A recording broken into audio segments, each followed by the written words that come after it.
बीरबल बहुत नेकदिल इंसान थे। वो सदैव दान करते रहते थे और इतना ही नहीं, बादशाह से मिलने वाले इनाम को भी ज्यादातर गरीबों और दीन दुखियों में बांट देते थे। परंतु इसके बावजूद भी उनके पास धन की कोई कमी न थी। दान देने के साथ साथ बीरबल इस बात से भी चौकन्ने रहते थे कि कपटी व्यक्ति उन्हें अपनी दीनता दिखाकर ठग न ले। ऐसे ही एक दिन अकबर बादशाह ने दरबारियों के साथ मिलकर एक योजना बनाई कि देखे कि सच्चे दीन दुखियों की पहचान बीरबल को हो पाती है या नहीं।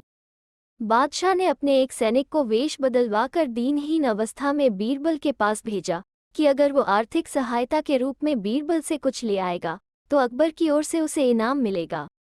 एक दिन जब बीरबल पूजा पाठ करके मंदिर से आ रहे थे तो भेष बदले हुए सैनिक ने बीरबल के सामने आकर कहा, हुजूर दीवान, मैं और मेरे 8 छोटे बच्चे हैं जो 8 दिनों से भूखे हैं। भगवान का कहना है कि भूखों को खाना खिलाना बहुत पुण्य का कार्य है।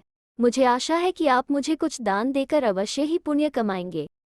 बीरबल ने उस आदमी को सिर से पांव तक देखा और एक क्षण में ही पहचान लिया कि वह ऐसा नहीं है जैसा वो दिखावा कर रहा है। बीरबल मन ही मन मुस्कराए और बिना कुछ बोले ही उस रास्ते पर चल पड़े जहां से होकर एक नदी पार करनी पड़ती थी। वो व्यक्ति भी बीरबल के पीछे पीछे चलता रहा। बीरबल ने नदी पार करने के लिए जूती उतारकर हाथ में ले ली। उस व्यक्ति ने भी अपने पैर की फटी पुरानी जूती हाथ में लेने का प्रयास किया। बीरबल नदी पार कर कंकरीले मार्ग आते ही 2-4 कदम चलने के बाद ही जूती पहन लेते। बीरबल ये बात भी गौर कर चुके थे कि नदी पार करते समय उसका पैर धुलने के कारण वो व्यक्ति और भी साफ सुथरा, चिकना, मुलायम गोरी चमड़ी का दिखने लगा था, इसलिए वह मुलायम पैरों से कंकरीले मार्ग पर नहीं चल सकता था। दीवान जी, दीनहीन की पुकार आपने सुनी नहीं? पीछे आ रहे व्यक्ति ने कहा। बीरबल बोले, जो मुझे पापी बनाए, मैं उसकी पुकार कैसे सुन सकता हूँ? क्या कहा? क्या आप मेरी सहायता करके पापी बन जाएंगे? हाँ, वो इसलिए कि शास्त्रों में लिखा है कि बच्चे का जन्म होने से पहले ही भगवान उसके भोजन का प्रबंध करते हुए उसकी माँ के स्तनों में दूध दे देता है, उसके लिए भोजन की व्यवस्था भी कर देता है।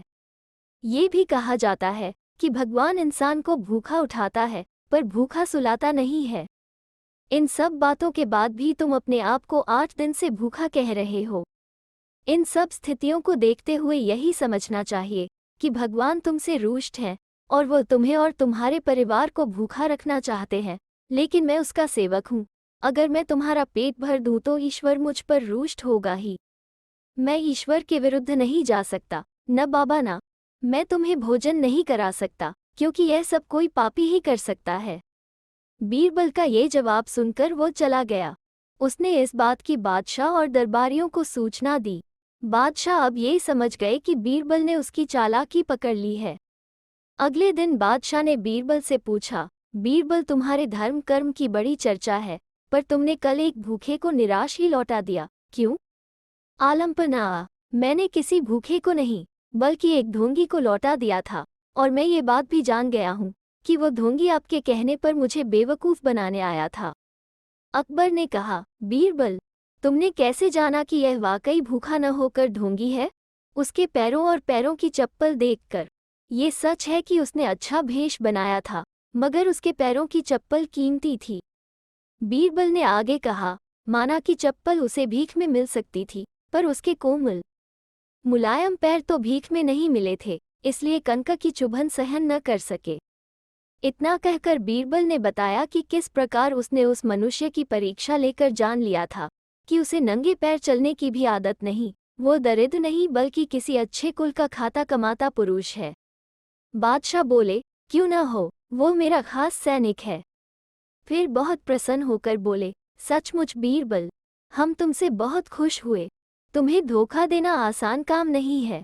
बादशाह के साथ साजिश में शामिल हुए सभी दरबारियों के चेहरे बुझ गए।